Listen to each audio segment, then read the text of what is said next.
Well, we've got an awful busy show tonight. To start off, we're going to go to the MoTrack build along. And tonight it's going to be Clark Kooning MMR that's going to address that issue. All right, so this is the build along. As Jim noted, there's the four of us doing this model. There's myself doing the N scale. Greg is doing the HO. Mr. Farquhar up in Ottawa, Ontario, is doing, or Kingston, I should say, and is doing the S scale. And in O scale, it's Phil out in California. So like everybody else, we got the packages, and basically they're all basically packaged the same. So there's my package. Now, when you separate the parts out, not so much. The parts are obviously a lot smaller in N scale. Now, one of the things that we talked with Jeff right at the beginning was that this was a small building in the first place. So when it came out in N scale, it is quite small. So we're going to talk about preparing the wood pieces, including a little texturing, stains, paints, and weathering. So the first thing I had to really decide was, what am I going to paint this structure in? And because it's so small, and it really isn't relative to it's relative to the scale being a smaller scale, but it is a small structure. So I didn't want to cover a lot of the detail up with a dark color, especially I wasn't sure how much the overhang would be on the roof. And I didn't want the shadows to really add to that darkness of the model. So I decided just to give it a light coat of gray. And you can see the size of the dime, Canadian dime with the blue nose on it, at the size of the pieces that I'm dealing with. All right. So I just went to, thanks to our friend Pat Rivard, who told me about this primer in Canada. I bought a can of this, well, I bought many cans of this gray primer, and it works out great. Now you'll notice I sprayed both back and front with this primer. For the deck and the supports for the deck, I use our friends at Hunterline, and I use some driftwood, which is a fairly light, and I didn't mix up the bottle. I just dipped my brush into the top of the bottle so that I tried to get a lighter shade. Now, if you wanted a darker shade, you can really mix the bottle up or go put your brush right down to the bottom and kind of get the dregs of the jar. But I just wanted a very light color, again, because I was concerned about the size of the model. And here's the deck portions all stained. And now for the other part, I thought, oh, what color am I going to paint it? So I decided to go with a vintage white for all the trim, including the windows and so forth.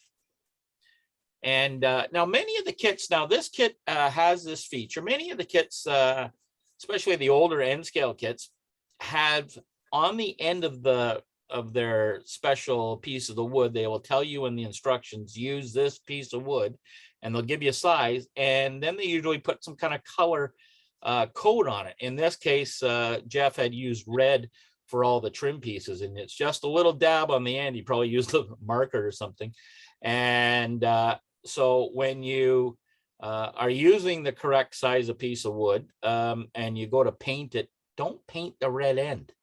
Ask me how I know. I did this in a real kit some years ago on a Glurcraft model, and I never did know what the hell size of wood I was using, and I was guessing. So don't paint the ends. The best way to paint little pieces of trim and strip wood like this is to put some paint in just in a paper towel and pull, never push, because if you push that little piece of basswood through that paper towel, you're going to snap it. So you just want to pull it through the paint. Now, what will happen, especially with the acrylic paints that's got the water in it, it will bring up the fuzz. As you can see in that little piece, it brought up all the little fuzzies. So what you want to do is now take it through a piece of fine steel wool. That is not a piece of fine steel wool. I didn't have any, but I needed to take the picture. Again, you want to pull it through. You do not want to ever push, and you want to pull it through at any time with, and this is whether any scale, HO, O, you never want to push trim pieces or little pieces of basswood through it, because you'll snap it. So on the right hand side, you'll see we got all the fuzz off. It's nice and clean. So now we're going to assemble the platform. Now, one of the guys in one of the other builds, we were talking about the vertical sections of the corner and how do you hide them? I didn't do anything with them. Because I actually like the mitered look that was on the corner. So you can use either just the regular white glue, as a lot of people use. I like to use the yellow glue in that little applicator. And on the right hand side, you'll see I use some earth magnets, very small earth magnets, to hold it to my angle block, which of course is metal. So that was really secure. You didn't have to worry about them moving because those little earth magnets, they stick. All right, here's I always make 2 L's so that you know that those are 90 degrees. You've used your block, and when you put them together again, you will get a perfectly square piece. Now I do check it with the square, and you'll see the size of this piece. It's very small. Check the dime. All right, so there's those corners. I like that look. I didn't have a problem with that. Some of the other guys were like, I'm not sure if I like it. Now, you'll notice on the right-hand piece where my finger is pointing, there's a little bit of a nib. And that little bit of a nib is from the fret or the carrier sheet that it's cut out of. And you want to make sure you sand that off so it's correct and nice and flat. And here I am sanding that piece off. Now I also will sand that whole edge off around the I'll call it cribbing for the deck, in order to take off that little bit of burn that the laser leaves. And what that will do is open up the wood so that the glue can soak in. Otherwise it sort of sits there and it doesn't glue as well as it should. It won't have the strength. So make sure you do a little sanding so that the glue can penetrate those pieces. All right. Pet peeve. Oh, this is one of my pet peeves. Glue should always be corrected and should never ruin a model. Don't be lazy. A little effort here goes a long way. So if you have a little glue squeeze, oh, look at that up by my finger on the left-hand side, a little bit of glue squeezed out. So I just take a wet brush and brush that around and remove that glue. Do it now and you won't see it later. Okay, so here's the first step. The deck is on and glued down onto the basically platform, and we're all assembled. So the next one is installing the windows and doors and the associated glass. So first of all, we have to put the trim on. So all those pieces that we painted, we're going to glue it onto the side of the ends of the building per the instructions. And you want to make sure that that piece is right tight up against there. Now you have to watch with this one end, because those thin, where the loading door is, those thin ends can be broken fairly easy. So you have to be a little careful with them. Now you'll see I don't cut them to size. I just glue them on. Once they're dry, I don't know why that's there. Okay, and I can't move for some reason. That's interesting. Oh, here we go. Sorry, guys. It skipped on me here. I don't know if it's the program or...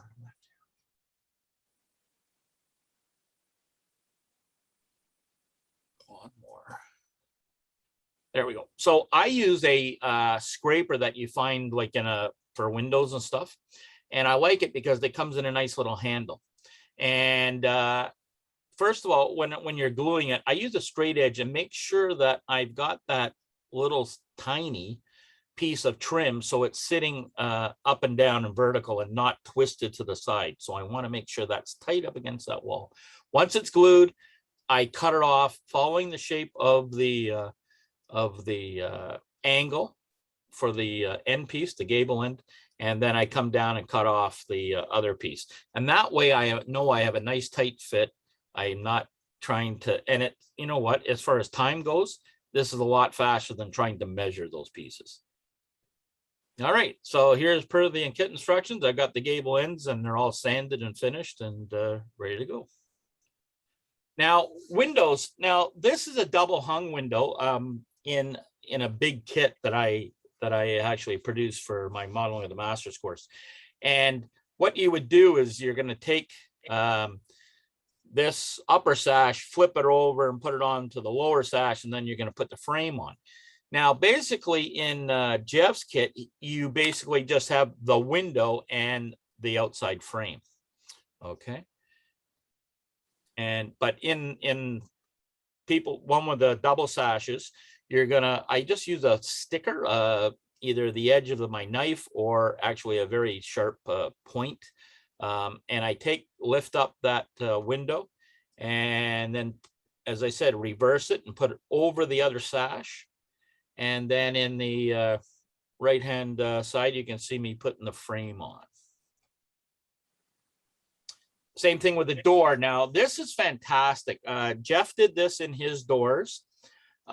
He's got what I would call the main door panel, which is like the exterior panel.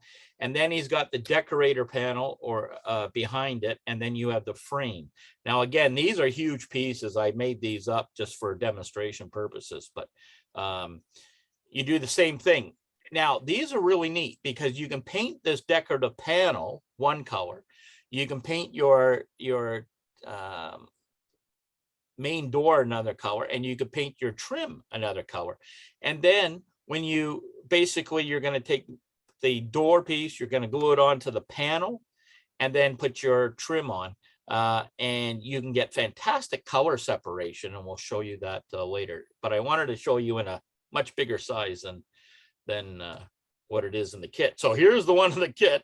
Here's the panel and the door, and then the trim. Now, I painted these in white, and I did paint it in the same color as the main part of the building, these decorative panels. Now, it's really a crappy picture because I was using my phone instead of my good camera, and I couldn't really get the close-up I wanted to. There's what it looks like built. So you can see how you get nice color separation with the panels and so forth. I know in some of the kits there was plastic windows and doors. Some had laser kits, and we'll talk about that as well. One of the things that Jeff did very nicely was this fine detail, and this is for the loading dock. This was really a nice little piece in laser cut, but it's pretty delicate, so you have to be careful. But I think he spent a lot of time designing this on the computer to make it laser cut, and it was really worthwhile in the model, I think. And here's what it looks like when it's painted. You can see it's pretty small. There's the dime for scale.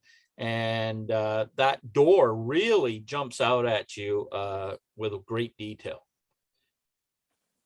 So here's all the doors in there, except for that one man door. And I actually I couldn't find it, Jeff's door. So luckily I had a laser kit that the door happened to fit perfectly in, so I made another one. So there's the basic kit done. You got your 4 walls and the loading dock. So we're sort of all set to add the glass. You know, I just used the styrene that was in Jeff's kit and glued it in. Now I assembled the walls the same as I did the decking part. I built them in an L and then put them together and glued them together so that they're nice and square. Now here's some of the differences. This is O scale, S scale, HO, N, and this is from a kit that I do, but you can see the differences. And now this is where scale difference really comes into effect. This wood here is only half the thickness of these 2 pieces, these 3 pieces. These are all made of the same stuff, but you really have to pay attention to that. So what happens is, because this is an HO piece, this is the N scale piece, and you can see the difference here, that little step. Now, what does that mean? Well, it also means the same in for windows and doors. Here is the material for an N scale door. Here's the material for an HO, and you can see again the size difference. And the reason is you've got to fill this difference of the thickness in the windows. Here's the HO piece, and here's N scale.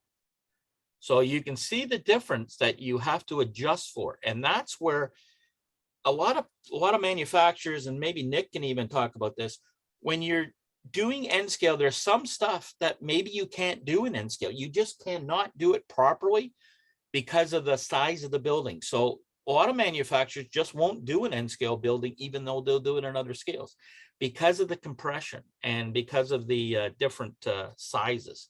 I wanted to make sure that people understand that. And when the guys are building them, again, the thickness of the walls, it also affects the tabs here. So if the thickness is short, they have to shorten these tabs up. And again, the pieces for trim and everything, depending on that thickness, that all affects how things are put together. Again, here's another picture of that wall. So things have to be adjusted. Roof tabs, this is one of the big ones. So you have this roof tab here, and it's going to go through the roof.